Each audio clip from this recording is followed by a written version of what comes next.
18 survey number, 18 survey number, 18 survey number ఏదైతే అల్లాపూర్లో ఉన్నటువంటి గతంలో టీఆర్ఎస్ పార్టీ ప్రభుత్వం ఉన్నప్పుడు దీన్ని ఆ రోజున కొంతమంది ఆర్డీఓల కేసేసి మాది అంటే మనం కూడా గవర్నమెంట్ నుంచి ఫైట్ చేసి ఆ రోజున మనం ఆర్డీఓలో మనం ఆ రోజు గెలిచి ఇమ్మీడియట్గా 18 గవర్నమెంట్ ల్యాండ్ అని నిర్ధారించినటువంటి సందర్భాలు గత ప్రభుత్వంలో ఆ రోజు 4 ఎకరాల చేంజ్ ఆ రోజు మనం కేటాయించి ఉర్దూ స్కూల్ మీడియానికి తెలుగు స్కూల్ మీడియానికి ఆ రోజు కేటాయించాం, జీవో ఇచ్చాం. జిహెచ్ఎంసీ కూడా హ్యాండ్ ఓవర్ చేశాం. జిహెచ్ఎంసీకి హ్యాండ్ ఓవర్ చేసింది కాకుండా 50 లక్షలు కూడా శాంక్షన్ చేశాం కాంపౌండ్ వాళ్ళకి. అయినా ఈ ప్రభుత్వం వచ్చిన తర్వాత ఆ 50 లక్షలు ఎటుపోయినాయో దీన్ని కబ్జా పెట్టడానికి నానా ప్రయత్నాలు. ఎవరైతే కబ్జాలు పెట్టాలని చెప్పి లేఅవుట్లు కూడా తయారు చేశారు. ఇది ఓన్లీ అల్లాపూర్కి సంబంధించినటువంటి నిరుపేద ముస్లిమ్స్ ఉన్నారు, వాళ్ళు చదువుకోలేక ఇబ్బంది పడుతున్నారు అని చెప్పి మత పెద్దలు ఆ రోజున ముస్లిం మత పెద్దలు, ఇమాంలు, మోజన్లు, మత పెద్దలు, మా జావీద్ భాయ్, మా సబియా గౌసుద్దీన్ ఉన్న చుట్టుపక్కల అందరూ కూడా అసోసియేషన్లు అందరూ లెటర్ ఇచ్చి ఇది మాకు హ్యాండ్ ఓవర్ చేయమంటే చాలా కష్టపడి జలాని భాయ్ వీళ్ళంతా ఆ రోజున చెప్తే ఆ రోజున మనం చేసాం. నేను గెలిచిన తర్వాత మొన్న గెలిచిన తర్వాత కూడా చాలాసార్లు గవర్నమెంట్కి అప్పీల్ చేశాను.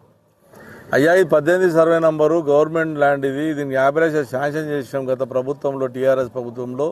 కేసీఆర్ గారు దీన్ని ప్రభుత్వ భూమిని నిర్ధారించి ఆ రోజు స్కూల్కి అలాట్ చేశాడు, జీవో ఇచ్చాడు. అన్నీ అంటే కూడా కాంగ్రెస్ పార్టీ ఒక్కరు కూడా పట్టించుకోలేదు. ఇక బీజేపీ అంటే పట్టించుకోవాలకు అవసరం ఉండదు. వాళ్ళకి ఎలక్షన్లు వస్తే వెప్ప ఉత్తప్పుడు వాళ్ళు బీజేపీలోకి ఏం అవసరాలు ఉండవు. ప్రజల బాగు చేయాలి, స్కూల్ కట్టాలి, అవి కట్టాలన్న ఆలోచన ఉండదు.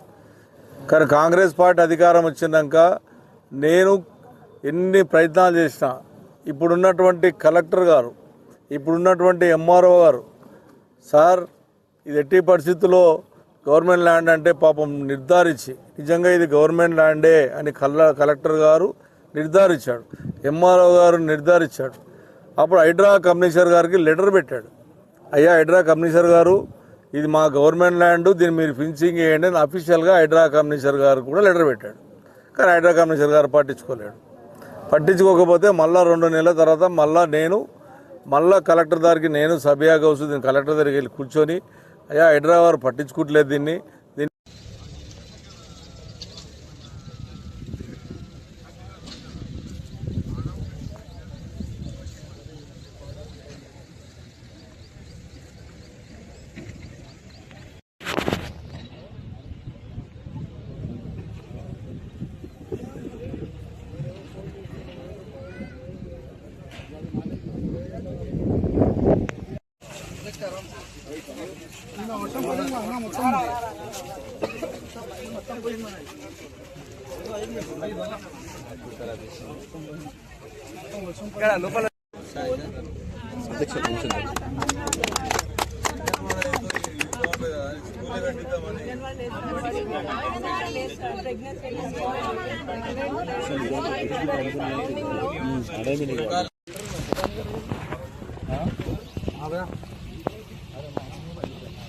దాన్న వెనకరండి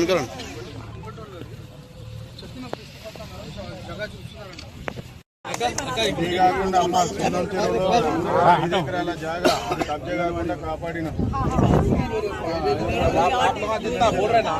आप जितना बोल रहे हैं